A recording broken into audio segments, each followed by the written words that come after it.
We got a hell of a main event taking place this upcoming Saturday on the Ultimate Fighter finale fight card. Giga Chikadze taking on Edson Barboza. On paper, this fight is about as good as it gets. Two of the best strikers in the game squaring off. I'm so excited to see how that fight takes place. We're going into this fight card coming off another profitable event. You guys know you had to hear it from me here. We went 2 for 2 coming on UFC Vegas 34. That now makes us 9 out of our last 10 official plays. I feel really good about this. The ball's really rolling. We're hot. We're making a lot of money here. We're hitting underdog bets and all. So stay tuned to see how my official plays went for UFC Vegas 34. What else, guys? I think it's about that time.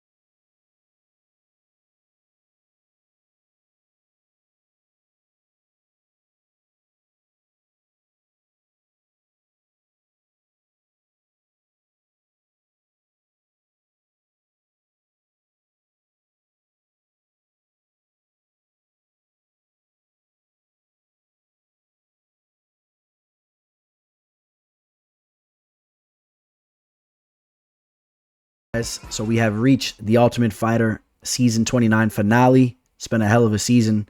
I am going to be having a final breakdown video of the entire series, the entire show. I want to recap that last episode and just go a little bit in depth about how the season went compared to other seasons. So that will be coming out to you guys very soon here as well. Just giving you a heads up there. But today's episode, it's all about the upcoming fight card, it's an exciting one. The Bryan battle versus Gilbert Urbina fight taking place for the middleweight finale winner. Unfortunately, Tresean Gore had that knee injury and he wasn't able to fight Bryan battle this upcoming Saturday. Kind of tarnishes the bracket there in the middleweight division. If I'm being honest, that was the fight that I really wanted to see. Bryan battle versus Tresean Gore. Gilbert Urbina was just laid out by Tresean Gore in the last episode of the show. So if Gilbert Urbina goes out there and wins that fight, it definitely puts a little bit of a tarnish on the winner of that bracket. But going to the bantamweight side of things, Ricky Turcios versus Brady Hiestand, that's a fight that I'm really, really excited about. And in fact, I'm a little bit more excited about that fight than the battle versus Urbina fight. But both good fights. Kevin Lee's going to be taking on Daniel Rodriguez. That's a good one. Petroski from the show will be fighting. We got some other exciting fights here, man. Abdul, Razak, Alhassan taking on Alessio de Chirico. Another matchup of two talented strikers that has all the makings to be an entertaining fight. So we're going to be getting into this entire fight card here in a second. I do want to talk about UFC Vegas 34. You guys know that. As I said earlier, it was another profitable event. We went 2 for 2. We hit 2 of our plays, the lone 2 plays that we had. And they were solid spots too, so we'll get to them as we slide through the card, and one of them is quite early. It was not the first fight, though, fortunately for me. Ramiz Brahimaj takes out Sasha Palatnikov. If I'm being honest, that was a fight that I was really flirting with, taking a small little stab at with Sasha Palatnikov there. Ramiz was so hesitant in his UFC debut, but the reason why I did not pull the trigger in that fight is if you do watch tape on Ramiz before coming into the UFC, you see how nasty of a grappler he is. And what he did to Sasha, he's been doing that to a lot of other guys on the regional scene before he got the contract too. So you got to wonder if that first fight was just a little bit of UFC jitters and the fact that Max Griffin's been looking good. But again, I was a little disappointed. Sasha's a guy we had in the show and a guy that I'm a fan of, but he got worked there in that fight. Really didn't have nothing for Ramiz on the ground. And the next fight, this was my first play of the card. Very excited to announce that I had a solid play here on Ignacio Bahamendez, who landed one of the most spectacular knockouts that I've ever seen, and definitely in recent time. But I would say that I've ever seen. That was one of the most beautiful knockouts, the spinning wheel kick with seconds left in the fight. And this is the play here. You guys can always see my write-ups. They're saved in my stories. If you guys follow me on Instagram, MMA Fortune Teller _ You guys can see all this content as I'm posting it, of course. But 3-unit play cashes, got him at plus 125. Threw some more money on him right before the fight at plus 135. You can see my bet write-up description there. But I was actually just very, very surprised to see him going in as the underdog in that fight. Roosevelt Roberts is a guy that's dropped the ball a lot. Ignacio looked amazing on Dana White's Contender Series. He had a tough fight in his debut against John McDessie, but you got to like the way that he was hurt in that first round, pushed through all that adversity, and still was able to go to a split decision, even though he lost, but still he hung tough in the later rounds. Granite chin. He's been striking since he's a young kid. His dad was a professional kickboxer. I've been talking about that a lot all throughout the week, and I love his frame for the division. He's extremely exciting. Needs to work on his head movement, but a solid play cashes there on Ignacio Bahamendez. I hope you guys were all on that play, and shout out to everybody that rolled with me on that. William Knight gets a funky knockout of Fabio Charant, just basically touched him with a stiff arm. I don't even know how he did that. Used his shoulder to kind of just put the lights out on Fabio. Big shout out. Josiane Nunez. If you guys check my prediction video, I tried to warn you guys. She looked very good going into this fight. She lost a lot of weight. I do regret I didn't have an official play on her. And in fact, even though I was so much on the fence of who I was going to pick there, I did end up leaning Bay Malecki based on her size advantage and just being in the UFC a little bit. But Josiane is a girl that's been hurting girls through her entire career, and she's bringing that right into the octagon. But, I'm excited to see who she fights next. Brian Kelleher takes out Domingo Pilarte. I called it how it was, right? You guys know I'm not the biggest fan of Kelleher's. I said he's going to dominate that fight. Austin Lingo takes out Luis Saldana. Luis Saldana needs to work on his cardio. That's 2 fights in a row where he's gassed out and it's gotten really slow in the later rounds in his fights. And he was able to keep the fight on the feet, which was a good look. He wasn't taken down like he was against Jordan Griffin, but definitely has cardio issues, and that's a problem because he looked very, very good in the first round, but just absolutely crashed in that fight. Pantoja takes out Brandon Royval in the second round. That was an exciting fight. Every time this guy Brandon Royval squares off in there, I got to be tuned in. The guy is just absolute fireworks, win or lose.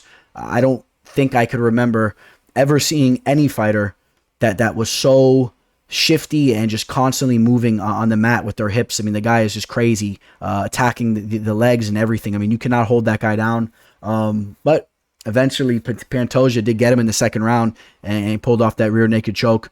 Shout out to Pantoja for not fading, because he's had problems in the past a little bit with his cardio. Hung tough in there, got the submission there in the second round.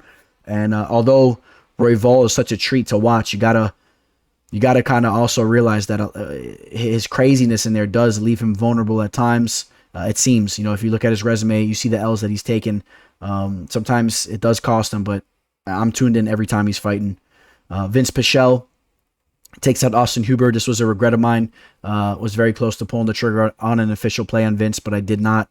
But Vince looked really good in there. Gotta love the footwork that he had in that fight. Looked to be in phenomenal shape going into it, and just looked really good in that fight. Shout out to Vince Pichel, who is Cub Swanson's doppelganger, right? How about those guys? Almost the same tattoos, the look, everything. We've seen Cub go in there with the mustache. It's just funny thinking about that. We had, check this one out. We had Syed Yukub Karakhmanov defeating Trevin Jones. You gotta love the UFC debut for Karakhmanov.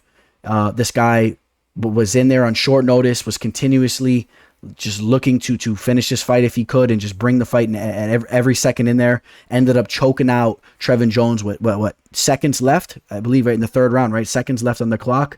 It was an excellent fight. Trevin Jones was just trying to hold him against the cage, which was a little bit surprising to me when Trevin Jones has that power in his hands.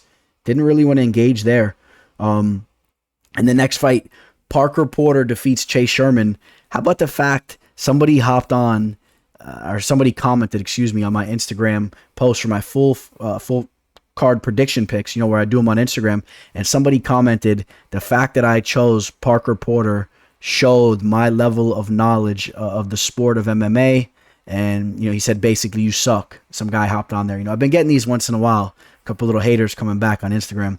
As soon as Parker Porter started handling business in the fight, I ran over to check that comment. Of course, deleted. And that's the second time, too. I'm just gonna touch upon this real quick. I didn't really talk about it too much, but the following week, not this past weekend, but the following week, I had somebody come in try to make an official bet with me, or that was 2 weeks ago, 3 weeks ago. But it was the Vicente Luque fight where he took on Michael Chiesa. Somebody commented under my videos here and said that they wanted to make a bet with me. They wanted to make a wager if they won with Chiesa that I would give you guys some free plays, and that if I won, he was going to send over some money. I went, as soon as that fight happened, checked, deleted the comment. So, for both of you guys, if you're listening, it's weak, man. But it's all in fun, but it is what it is. This next fight's gonna bring us to our second play of the card. We had a 5-unit play on Marco Madsen. Of course, I'm gonna keep it real with you guys. It was not the best performance by Marco Madsen. Check it out there. 5 units, got him at -165.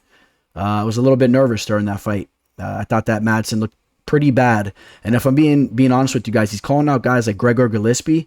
I understand the whole wrestling aspect. Both those guys, very decorated wrestlers.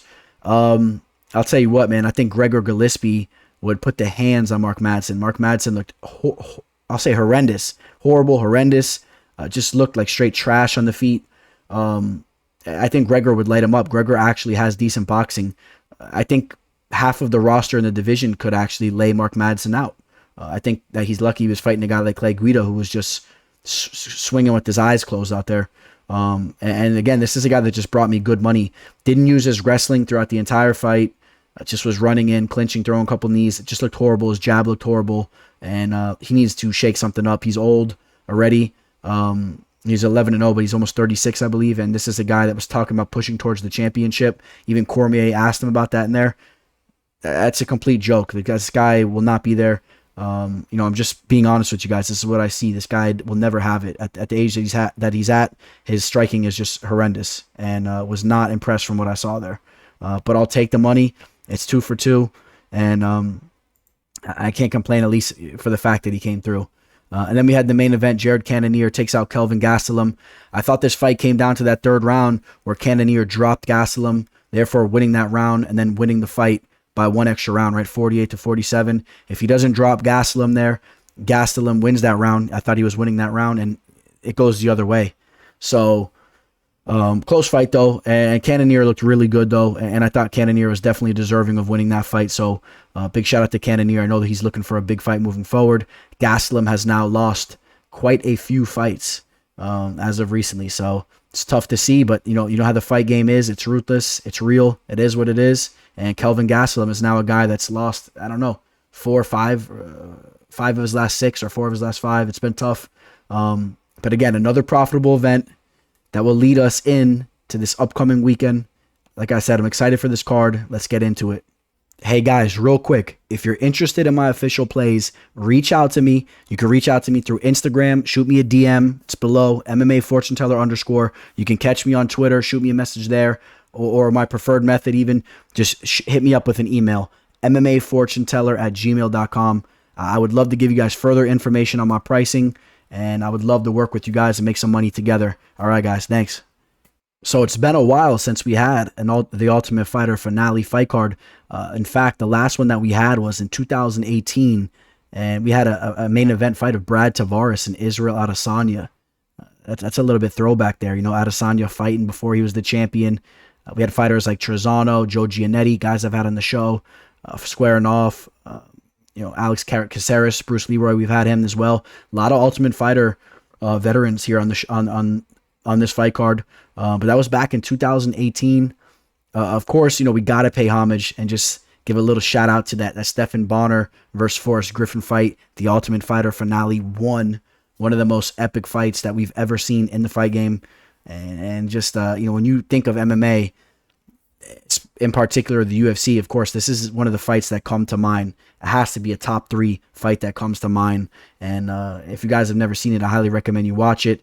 It's just, you're watching a classic. It's almost like watching, maybe watching like Mickey Mantle play baseball, something like that. Mickey Mantle, Willie Mays, those types of guys. I mean, these guys were the absolute throwback to the sport. Although it's a little bit more concentrated as far as time frame goes. I mean, these guys were old school old school fighters. They're like the Mickey Mantle generation, or Mickey Mantle to the MMA game of that generation. So it's pretty cool, in my opinion. If you want to take it back to the further generations, you know, of course, the Royce Gracies, the Ken Shamrocks, or the original, the Hannes Wagners, the Babe Ruths way back in the day. But it's pretty cool. If you guys haven't seen that fight, of course, I recommend you check it out.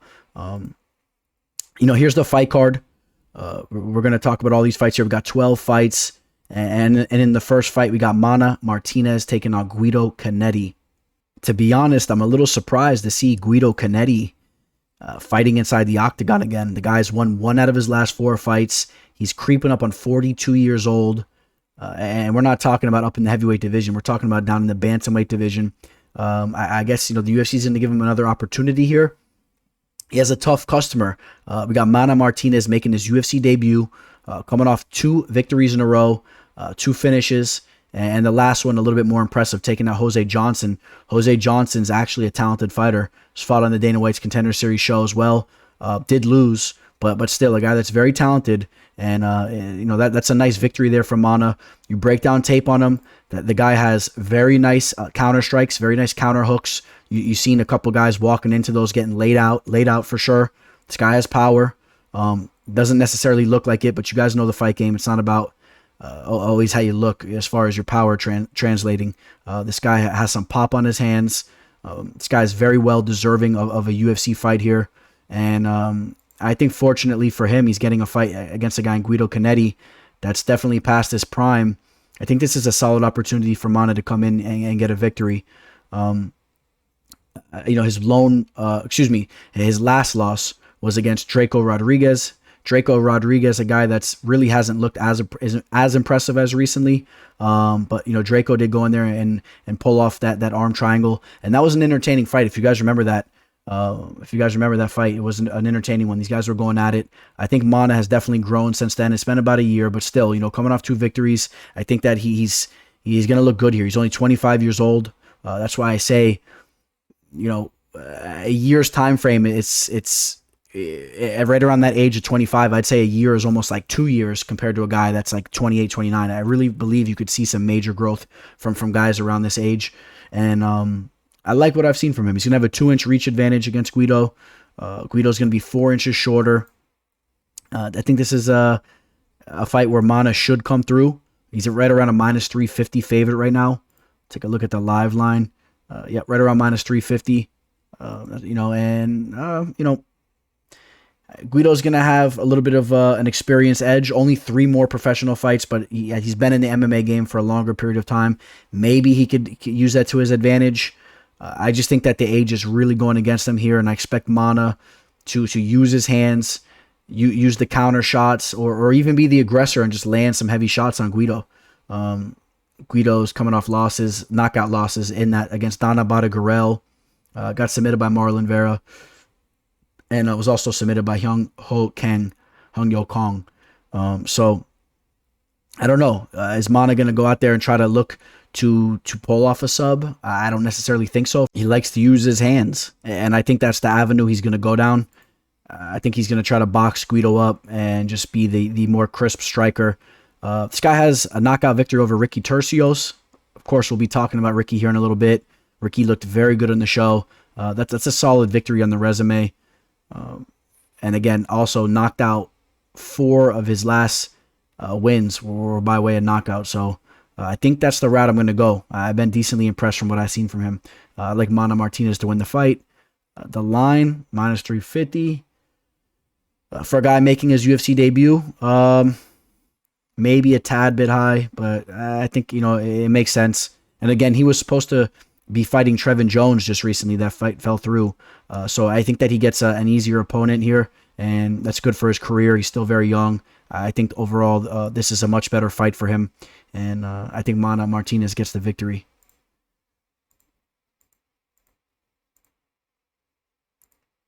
In the next fight, we got Pat Sabatini taking on Jamal Emmers. Pat Sabatini came through in his last fight, pulled off the victory there against Tristan Connolly. Wasn't necessarily pleasing the fans in the arena that night, and that was actually I believe that was the first time we had the crowd back since COVID, the whole COVID situation happened. And Sabatini put out a snooze fest in the arena there. And actually, it might not have been the first time we were back, but it was one of the first fights there. And that was, I'm going to pull it up for you guys, the power of the internet. That was UFC 261, Usman versus Masvidal in Jacksonville, Florida. You know what? Maybe that was the first fight card that we came back. Excuse me, guys. Anyways, but Pat Sabatini, a very grappling, heavy oriented fighter. This guy really looks to close the distance, wear on you, try to grind you out. Has impressive cardio. He's one of those types of fighters. He really wants to break you with the grappling. I haven't been overly impressed from anything else that I've seen from him as far as his striking goes and clinch work and whatnot. He's a strong dude. He's taken on Jamal Emmers. Jamal Pretty Boy Emmers. Emmers is no joke. Emmers is a guy we saw lose on Dana White's Contender Series to Juicy J there, Julian Erosa, but he got caught in that fight, got put on Queer Street, and it ended up costing him there. But I think if they fight 100 times, I think Jamal Emmers would actually fare pretty well in the majority of those fights. He's a very talented fighter. His other loss as of recently was against Giga Chikadze himself here. Will be fighting in the main event. Giga's been looking phenomenal. So just the fact that he went to decision with Giga, I think that you can give the guy a little bit of credit there. And that was actually a split decision loss for him. Other than that, going in there, handling business, finishing these guys. Took out Chao Machado, Jay Cuccinello, finished Rafael Barboza with an arm triangle choke too. So showing some diversity with his finishing abilities. He's going to have a 4-inch reach advantage here. He's 2 inches taller, 32 years old, cruising into the prime of his career here. I'm going to say that Jamal Emmers can keep Sabatini off him enough to take this fight here. I think that Sabatini will be trying to close the distance, try and use that wrestling. I think that Emmers has been working on his footwork. I like his striking. I love his jab. Can work some nice leg kicks as well. I like his boxing, though. I like Emmers' boxing. I think that he's a rangy fighter, and I think that he could pull off the decision victory here. And that's the route I'm going to go. We take a look at the live line. And I'm filming this August 22nd. 10:30 at night, 10:30 p.m. Eastern time zone. Again, Monday night here. And just to give you guys an idea if we see some line movement. But right now, that fight, we have Emmers coming in as a slight favorite. If I could find it here for you guys. Right around -145 to -150. So a fair line. It's not too high. But again, Emmers has dropped the ball. We talked about that Juicy J fight. Sabatini is a strong dude. Sabatini wins his fights. He goes out there and he's been winning his fights, but I like Emmers. I'm taking Emmers to win that fight there. All right, we got some women throwing down. I like this fight a lot. Taking place in the flyweight division. Vanessa Demopoulos makes her UFC debut against JJ Aldrich. Vanessa Demopoulos, if you're not familiar with her, she fought on Dana White's Contender Series. She was a big favorite going in that fight. She lost it. She's been hanging around over in LFA for quite some time. She's fought for the belt over there. Has very good grappling. She's a good jiu-jitsu player. She's extremely flexible. Her guard's ridiculous. She'll literally pull her legs all the way up to her head. Her rubber guard is nasty. JJ, of course, more of a boxing-oriented fighter. But Vanessa Demopoulos, I mean, this is a girl, a fellow Greek-American like myself, so I usually, root these types of fighters on. But I think that she has a tough fight here. She has a lot of talent, but I definitely see some holes in her game, mostly with her striking. She eats a lot of shots on the feet. She kind of leads with her head, has bad head movement. A fight that was quite entertaining if you want to pull it up and get an idea what kind of fighter she is. I'll pull it up for you guys real quick. It was the Lupita Godinez fight. And that was her fight after the Dana White's Contender Series loss to Corey McKenna, who's been looking very good, the young fighter. Lupita Godinez is also a talented fighter, but that was a fight when one fighter had to dig a little bit deeper. I thought that Godinez did. She landed more crisp shots. Both those fighters showed to have hell of a heart, though. Godinez and Demopoulos were all bloodied up. Demopoulos much more bloody, though. And if you go through her pictures, it might be a while since I could pull it up, because I think it was posted a while back, but you could see what her face looked like after that fight, and it was absolutely butchered up. I mean, this might be it right here. I mean, butchered up. And yeah, this was it. So, her striking defense, it's not the best. And JJ, the tricky southpaw boxer, she has some nasty hands. Great footwork. JJ is a girl that's dropped the ball here and there too. The Macy Barber fight, that was a fight she was in control of until she dropped the ball. The Sabina Mazo fight, that was hers there. She lost via split decision. Took her foot off the gas pedal a little bit there. But I think this is a fight that she could handle. I think she has to avoid Demopoulos' ground game, keep it on the feet, and I think that she will definitely have the edge there. I expect JJ to really work her boxing and take out the UFC newcomer, and I think her face might be looking a little bit something like this if she's not able to use her grappling game. For Demopoulos, she needs to really implement that BJJ game, get this fight down to the mat. Maybe she just digs really deep, though, and can break JJ in the later rounds. I give the edge to Demopoulos as far as heart goes, but I outweigh all that with Aldrich's boxing. I like her boxing.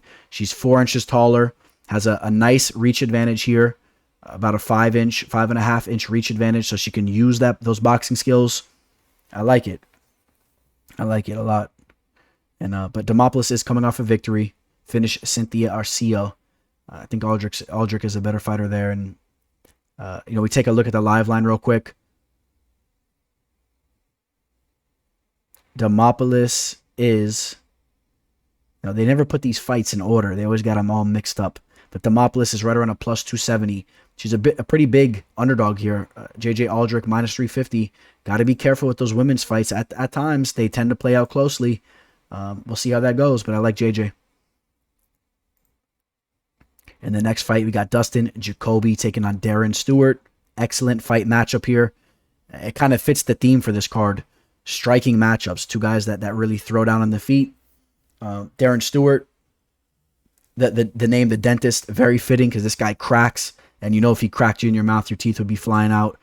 So hence the name, the dentist. And then you got Dustin Jacoby, a guy that left the MMA scene for a little bit, worked on his kickboxing, fought over in Glory Kickboxing and all that. Has came back to MMA and has looked better than ever. Another guy that's fought on Dana White's Contender Series, which keep in mind, guys, we got another season kicking up very, very soon here. You'll have all those prediction videos coming to you guys right here on this channel, man. The MMA Fortune Teller. They'll all be coming at you guys. Jacoby looked very good on the show.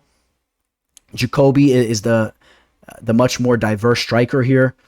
Stewart's going to throw nasty low kicks, nasty leg kicks, working the calf kick, has heavy hands. Doesn't throw his shots the most straight at times. Dustin Jacoby, a little bit more technical, but a guy that's definitely going to be mixing it up with the knees and all types of kicks, and a guy that's a little bit more light on his feet. I've really liked what I've seen from Jacoby since he's put his name back in the mix over here in the UFC since returning. In his last fight, I had an official play on him. That was a really tough fight for me. It ended up being a draw. Trying to remember exactly how that went down, but Jacoby absolutely worked him. Yeah, it was because that first round was a 10-8. He got 10-8'd in the first round, I believe, and then came back and absolutely worked Kutilaba. I don't think it should have been a 10-8 round either. I think it was a little bit of a weird decision there. But if you remember, Kutilaba was all in his face at the weigh-in doing that whole thing. But when it really came down to it, Jacoby was the guy that really styled on him and worked him there. As you see him turning in, making him look like Forrest Griffin right there, Kutilaba. Yeah, man. I mean, I really like what I've seen from him. And Dustin Jacoby's a guy that's brought money. He's put money in my pocket. Since coming back to Dana White's Contender Series, I had some action on him there against Justin Ledet. I mean, I've been on him here, and he hasn't let me down. And again, that one fight that was a draw. A split decision draw. I thought that was the wrong decision, if I remember correctly, but it is what it is. I like Jacoby to win this fight. He's right around that minus 190 range. Darren Stewart's been having a tough time as of recently. Pretty much lost to Eric Anders twice in a row. Lost to Kevin Holland. And a fight where if he would have used his grappling early, he could have won that fight, but he didn't have the fighter IQ. to handle business there.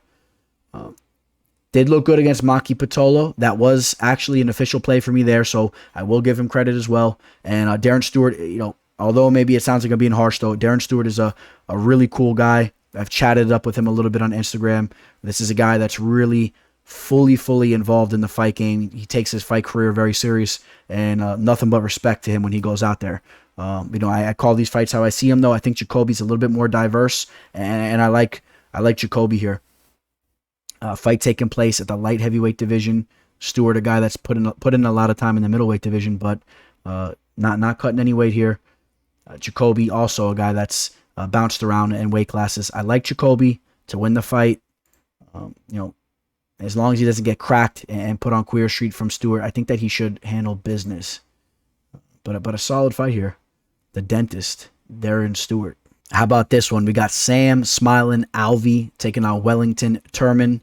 Sam Alvey, this guy has not been winning any fights as of recently, but the UFC brass does appreciate his style, I guess, for the most part. He goes in there to throw hands. He's an entertaining, tough customer, and he's just a guy that gets a lot of respect in the fight game from the UFC, from a lot of UFC fighters, from his gym.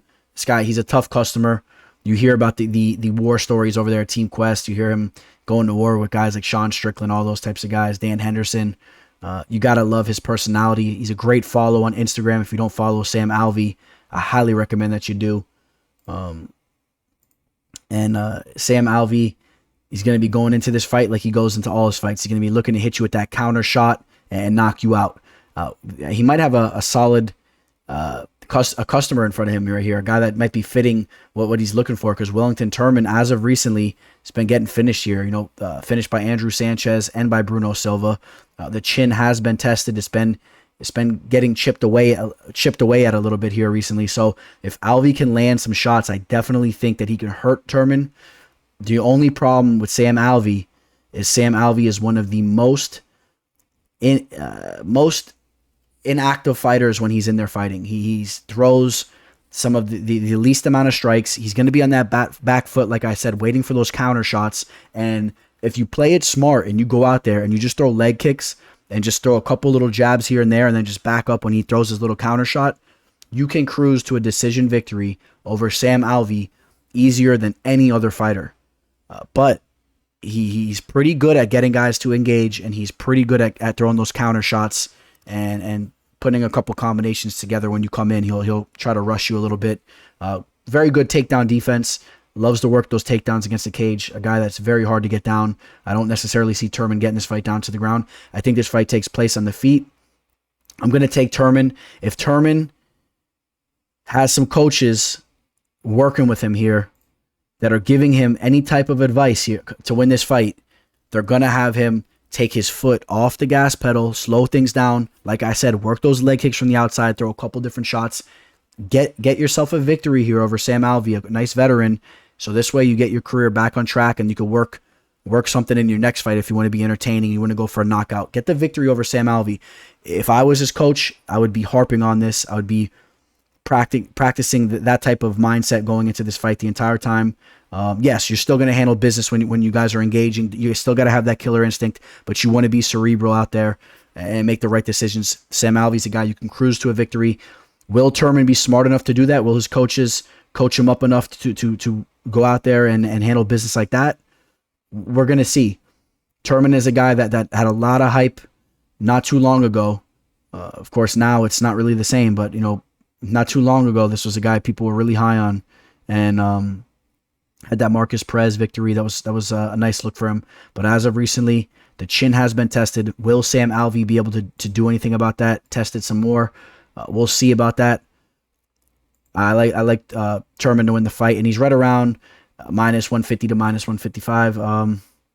So I mean, it's not a pick'em line there. I mean, you're gonna have to pay up a little bit if you want to take Turman, and if you think Alvey can pull it off, you get a little bit of value there. I like Turman though.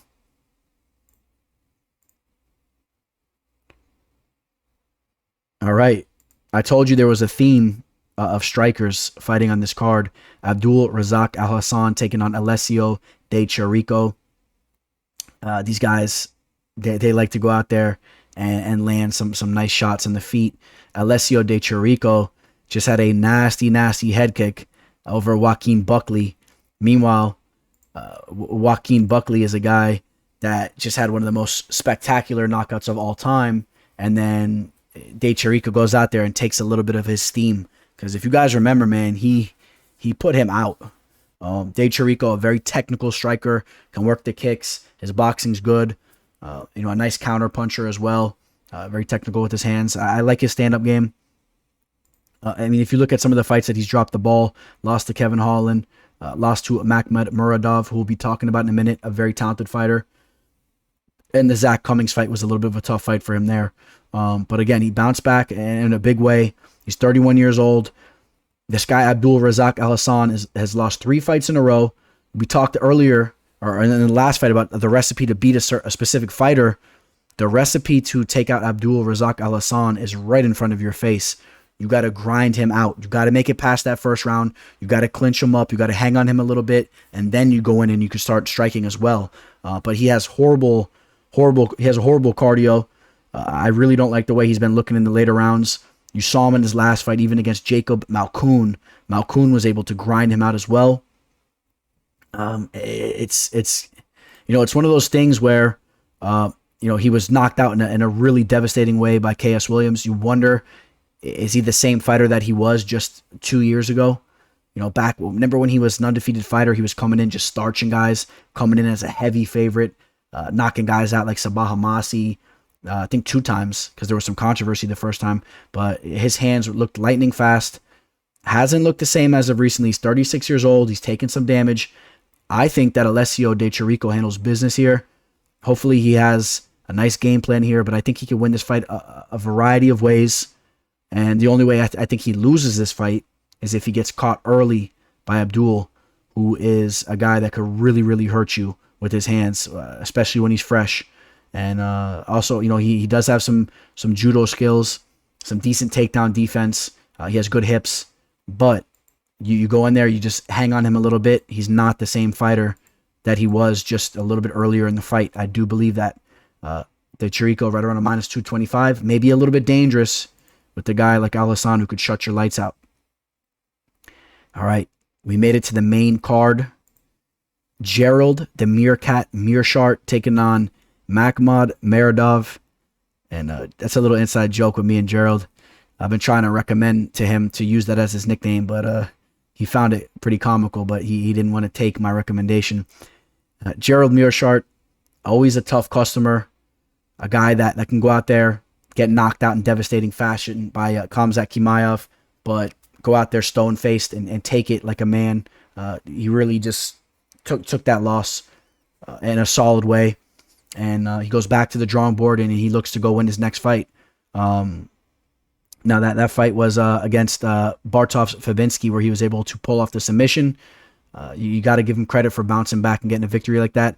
Gerald, a guy that has very, very good grappling, very underrated submissions. I think this guy's a very crafty fighter. He likes to wear his fighters out and then end up using his jiu-jitsu later on in the fight.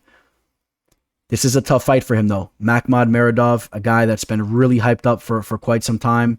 I remember Floyd Mayweather chirping about this guy way back in the day as he was working his boxing over there with Floyd over in Las Vegas. This guy comes in phenomenal shape, has all the technical abilities. This guy knows how to stuff a takedown, knows how to work you in the clinch. His striking is diverse. This guy is a complete mixed martial arts fighter. I like what he brings to the table. I like what he brings to the fight game. I think this guy will be a relatively household name in the near future. I think this will be a guy that people will be talking about more and more as his career progresses. 25-6, coming in as a heavy favorite, right around that minus 430 range. It's probably even going to be worse by the time you're listening to this. It's as high as minus 500 right now. So it's completely what I expected. I think that he can hurt Gerald on the feet. He potentially gets a knockout on the feet, or he keeps the fight standing, doesn't let Gerald try to get this down to the ground. And I think that I think he works Gerald here. I think he works Gerald and he defeats the Meerkat. And there's a good chance he gets a finish. I think there's a good chance he gets a finish. beautiful frame for the division, 6'2", 75.5-inch reach advantage, or excuse me, reach. Gerald with a 2.5 or 2-inch reach advantage. Not too worried about that though. Makhmud should be handling business in this fight. That's what I foresee happening. All right, this is cool. We got two guys that participated on The Ultimate Fighter. Andre Petroski taking on Micheal Gilmore. You got to love how the UFC handles business. This guy, Micheal Gilmore, put his job on hold, was not leaving Vegas just in case an opportunity did come up on the show. And what do you know? An opportunity did pop up for him. And he stepped in and he took a fight with Gilbert Urbina. And it did not go his way. And in fact, it was a bad look for him, to be quite honest. But again, you got to appreciate the fact that he was willing to do all that and that he went in there, took that fight on short notice. I mean, I'm sure he was training, obviously, but went in there, took that fight with a tough customer and Gilbert Urbina. But again, he looked really bad in there. Gilbert Urbina went in there, got the takedown so easily. You got to really wonder, how is a guy like Micheal Gilmore going to stuff Andre Petroski's takedowns? Andre Petroski, don't turn the page on him just because he dropped the ball in a tough fight against the guy that's going to be fighting for the finale, for the winner of the finale, Bryan Battle. I think Bryan Battle's an underrated fighter. Petroski got a little bit tired in there, but I think he's going to be working on that. And I think that Andre Petroski is going to be able to rip Micheal Gilmore down to the mat and really work some ground and pound, potentially get a finish there. Micheal Gilmore was kind of raving about his leg kicks on the show. Thought that was kind of funny. He was talking about his leg kicks. And if you pull up some of the tape on YouTube, you could actually see some of his fights where he tries to work some leg kicks. But look at the level of competition it was against. It was not against a guy like Andre Petroski. Throw those leg kicks out there like that. I think that Petroski's going to be grabbing your leg, ripping you down, and hurting you. And that's exactly what I see happening in this fight. I think Petroski handles business. He's a minus 300 favorite right now.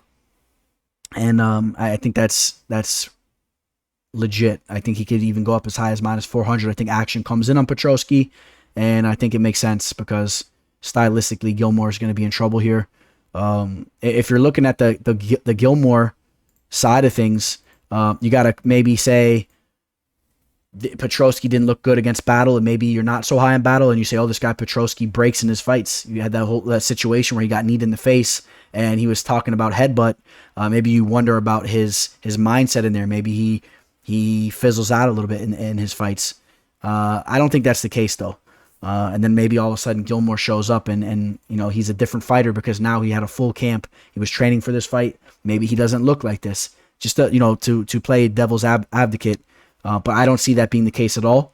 I think I think Andre Petroski goes out there and I think he works him here with his ground and pound. I think he takes him out with the ground and pound, potentially gets that finish.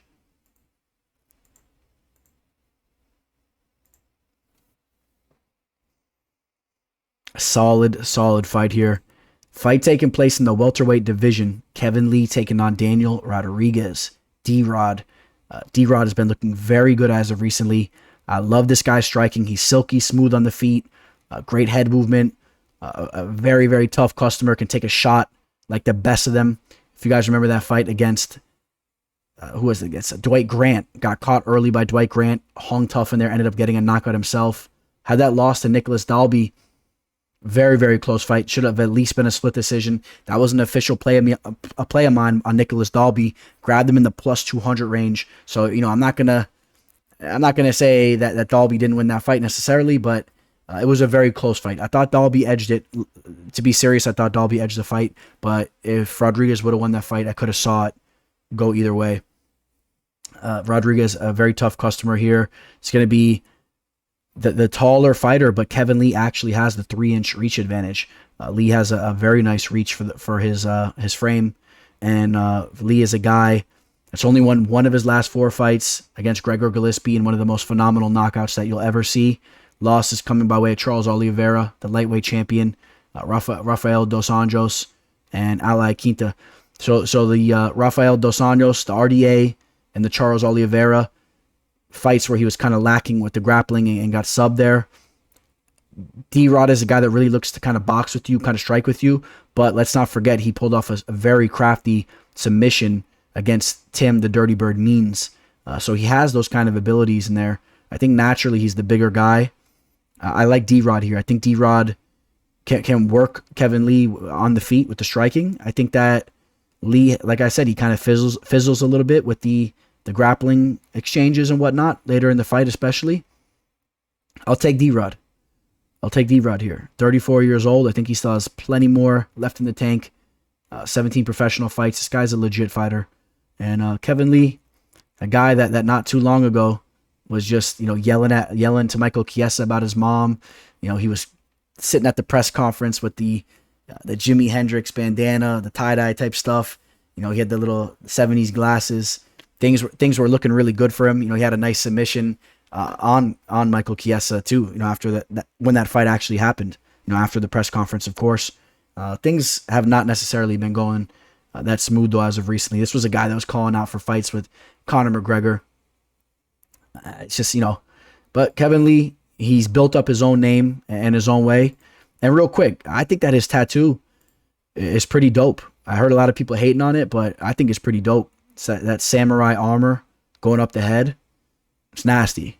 If you're a fighter, why not tat yourself up, man? It's not like you have to go to the office and you can't have a certain look. I think it's dope. I think maybe if I really committed and I ended up being a professional fighter, I'd have to get like the Spartan helmet tattooed on my head. I don't know how that would look, but I'm cool with it. What do you guys think? You like his tattoo or what? But I'm sorry. I think that tattoo is going to be getting smashed up by D-Rod. I think D-Rod wins the fight. And D-Rod actually is an underdog here, right around plus 125. So, a little bit surprised to see that line. I think maybe we'll see some action come in on D-Rod. We'll see. All right, we got the bantamweight Ultimate Fighter finale fight. Ricky Turcios versus Brady Hiestand. I talked a little bit about this fight on my TUF recap episodes. This is an interesting fight here. Ricky Turcios has looked amazing on the show. He's a traditional martial artist to a sense. The way that he fights, he's very diverse. He's well-rounded. He's willing to do all different types of things out there. He's tricky on the feet. He'll throw some spinning attacks at you. Beautiful kicks. You could see his kicks are very nice. You could tell that he's been working on them for years. And a guy that also has wrestling experience, been wrestling since a young age, can stuff your takedowns, can grapple with you and do all that. And that's what he's going to need to do here, because Brady Hiestand is a guy that's going to look to close the distance and rip you down to the mat and try to do damage down there and potentially finish the fight on you on the mat. Looked really, really good in his last fight, Brady did. And that was against Vince Murdoch. Really roughed up Vince Murdoch in that last fight. And Vince Murdoch looked really good in his first fight on the show. So I do give credit there. I think that was a really good look for him. Now, this is a tough fight for him, though, because like I said, Ricky Turcios has good takedown defense abilities, and I think that if he keeps this fight on the feet, I think Ricky Turcios has a clear advantage with the striking. He's more diverse. He's more tricky out there. Ricky's just been looking really good. This is a guy that had an opportunity on Dana White's Contender Series when he was very young. He lost that fight, continuously went on his grind, and has been handling business, and now has the opportunity right in front of his face to win the Ultimate Fighter show in the bantamweight division. I love it. I love the story. The guy's an awesome dude. You watch him on the show, you see his family. He's a really cool guy, and I'm excited to see this fight take place. I'm taking Ricky Turcios to win the fight here and to become the bantamweight, the Ultimate Fighter bantamweight winner here for the bracket, which is that's big time stuff there. It's big time stuff. There's only so many fighters that can say they won the Ultimate Fighter show. You can go on into the UFC and have a long career, but there's only so many guys that can say they went and won that show. And I do believe that means something. I'm a big fan of the show. I don't know. You guys let me know what you think down below. But I think it means something. This is a big opportunity for these kids. And these guys. Ricky's getting up there in age. He's catching up to me. But I like Ricky. I like Ricky to win the fight. And I've enjoyed watching him throughout the entire show. Now, taking place in the middleweight division. Also, for those of you guys that have been watching my recaps, you guys know I was rooting for Bryan Battle from the very beginning on the show. I really liked his personality as well. Seemed to be a very down-to-earth, cool guy. I said on the show I would see myself hanging out with him in the house probably more than or more so than some of the other guys. It just seemed like he reminded me of one of my boys, and he just seems like a cool dude. And I was happy to see him go in there and handle business. This is a guy that only has 6 professional fights going into the show, but you know that he's grown so much since being on the show with the coaching that he's been given. I believe he is Team Volk, right? Team Volkanovski.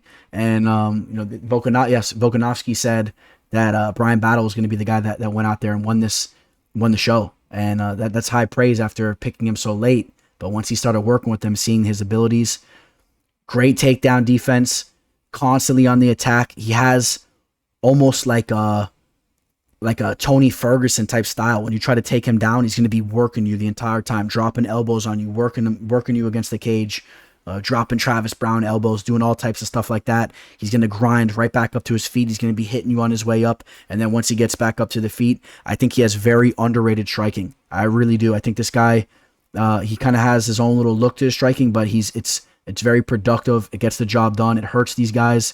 You saw Petroski didn't want nothing to do with it. It ended up breaking Petroski. And how about the fact that he submitted Petroski with that nasty submission? That was like a hybrid guillotine type choke. And Pooh Bear is the real deal here. He's supposed to be fighting Tresean Gore here. That was the fight I wanted to see. I think the UFC will put that together down the line.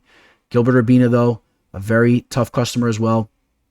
He looked good in that fight against that guy Micheal. Excuse me, his name's slipping my mind, but the guy that's also fighting on the card. Again, that guy took that fight on short notice. Gilbert went in there and made quick work of him. Gilbert, one of 3 brothers that fought on the show. He can grapple, he can strike. Nothing but respect to Urbina here. But I like Battle to go in there and land some shots. Urbina just got laid out in his last fight against Tresean Gore, got knocked out. I think Battle can work on that chin a little bit throughout the fight and really land some damage. We might see Urbina be a little bit more timid than usual. A guy that's had 7 professional fights going into the show. That was a tough loss for him. His other loss against Sean Brady, he survived that fight. UFC fighter Sean Brady, who was supposed to be fighting Kevin Lee on this card. That was his first real loss like that. So we'll see how Gilbert Urbina bounces back. I like Pooh Bear. To win the fight and to become the Ultimate Fighter finale winner in the middleweight division. Hey, you guys, check this out real quick. If you're looking for an online sports book, I highly recommend to you guys Bovada.lv. It's what I personally use. I've been using them forever. In my opinion, they're the most reliable website out there with their payment methods, their payment options. Everything is nice. It's aesthetically pleasing when you look at the website. They got everything organized for you. They have a 24/7 customer service phone line you guys can call. They work with you. They got all types of bonuses, and that's why I want to tell you guys about this as well. If you're gonna sign up, please let me give you my referral code. We're both gonna get a nice bonus going in, and you're gonna start off with some extra money. You're either gonna get a 100% bonus or a 50% bonus. Let's say you throw $100 in there, they're gonna give you an additional 100. So you're starting with 200. Or at least, sometimes they bounce it back and forth, but at least you're going to get a 50% one. It depends what they're running at the current time. You're going to use my referral code.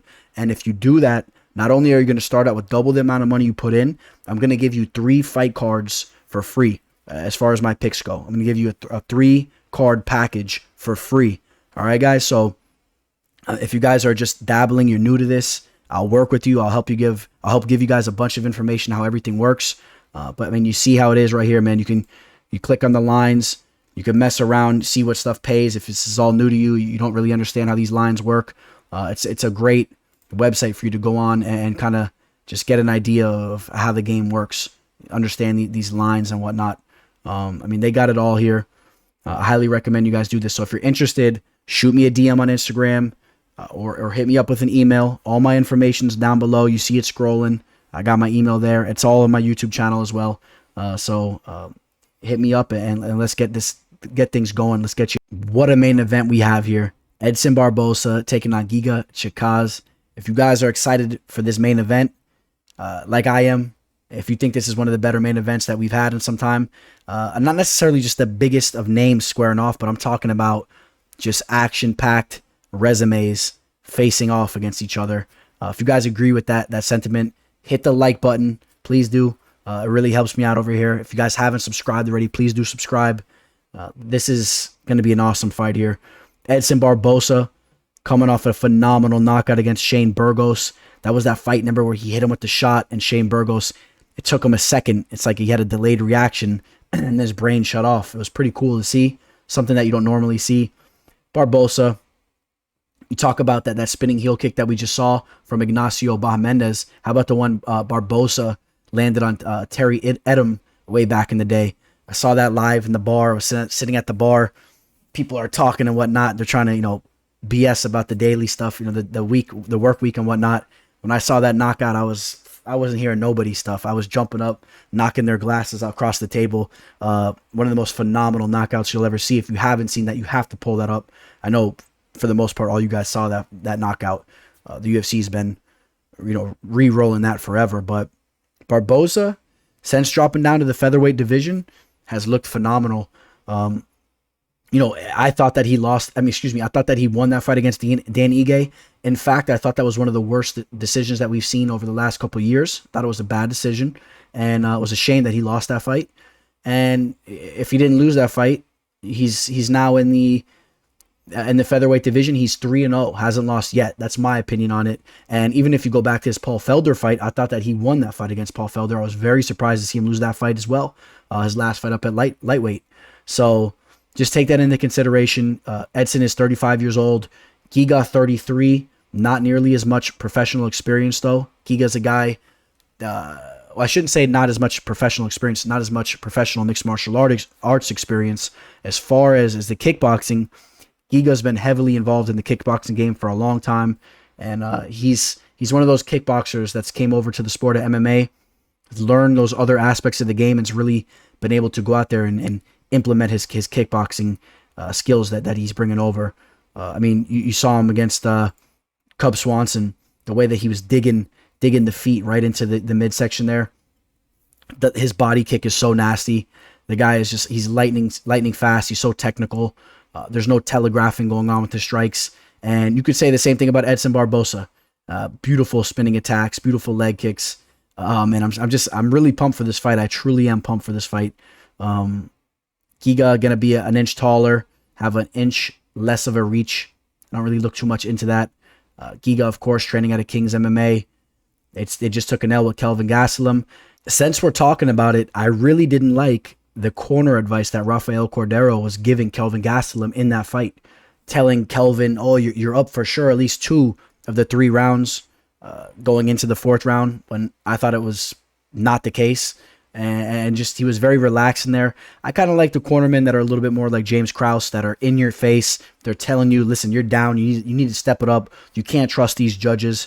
I'm not necessarily sure that would have made a difference in the fight, but I wasn't crazy about that cornering coming from Rafael. And I'm a big Rafael Cordero fan. I think he's an excellent coach. I'm sure there was a mindset to what he was doing there. He obviously knows Kelvin better than I do. They have a relationship there. But just looking at it from an outsider's perspective, this is a guy that could be, he's probably going to be in Giga's corner here. And I didn't like that type of advice just the other day. But Giga, he's getting that training in with Rafael Cordero. It's turned him into one of the best mixed martial arts fighters in the world in the featherweight division. He's nasty. I think that this fight should take place on the feet. I really, really believe that. Edson Barboza is a guy that's completely willing to sit there and trade with you on the feet. He loves to strike, and he thinks he's a better striker than anybody in the world and at his weight, and he's willing to test himself there, and he thinks he'll come out on top. I think Giga obviously has the same mindset coming from that kickboxing background. He's going to look to keep this on the feet as well. I think they both just trade on the feet, and until the better man lands a strike that probably hurts the other fighter and potentially gets himself a finish, or they go to a decision, and either way, the better fighter is going to win. But I kind of sense that we might see a finish here, and I'm edging Giga Chikadze to win this fight. I think that Giga's just looked really good, and coming off that win against Cub Swanson, I just love the way he looked out there. The striking was so crisp, so explosive. I think that he feels more comfortable with his MMA game than he's ever been in his career. Therefore, even though he's 33, these guys are at different points in their MMA career. Edson Barboza has taken some damage. Edson Barboza does eat shots. Even in his last fight where he looked phenomenal, he ate a lot of shots from Shane Burgos. Makhmud, not so much. He was able to avoid that, get down to the mat a little bit. Or excuse me, no, he kept on the feet. But the Dan Ige fight, Dan Ige had some spots. He was roughing him up a little bit. Paul Felder, of course, Justin Gaethje really put some damage on him. Edson will allow you to land some heavy shots on him, and he's taken a lot of damage over the years. I wouldn't be surprised if Giga gets the finish there, even though Edson is tough. But Father Time's ticking there, and Giga is just something else. This guy is he's a bulldozer. This guy, when he comes at you, good luck getting out of there. Giga, the Ninja Chikadze, I'm going to take him to win the main event, and that's going to wrap up this fight card. As of recently, I've been hitting you guys up with my motivational little tidbits toward the end of the show here. I've been very, very happy to hear it's positively affected a couple of you guys. As I talked about somebody quitting smoking cigarettes. If you're listening to this, hit up the comment section. Give us an update how you're doing over there. For today's episode, I'm going to say just make sure you guys are eating healthy. Make sure you guys are eating very healthy. I know it's just a basic one, but it really does carry a lot of weight. And in fact, if you do it right, it will actually avoid you carrying a lot of weight. You see what I did there? But seriously, eat healthy. You guys know there's this whole thing going around the world, and whether or not how serious you take it or whatnot, I know there's different people on the different sides of the spectrum on how you feel about it. But just take care of yourself regardless, just in case you do come in contact with it. Nobody's ever talking about taking care of your body. They want you to do all these other things, but they don't talk about taking care of your body, eating healthy. That's really one of the best things you could do for yourself. So do that, and you'll feel better. It'll help you with a lot of different struggles in your life, other things that you don't even realize. You'll start to feel better. You'll feel more confident. You'll be a happier person. So make sure you guys are taking care of your bodies and you're eating healthy. You know, you're cutting down on those processed sugars. Stick with the natural fruit. You know, whatever diet works for you, but, you know, make sure you're feeling good. All right, guys? And on that note, please like this video. I'm going to be signing out, guys.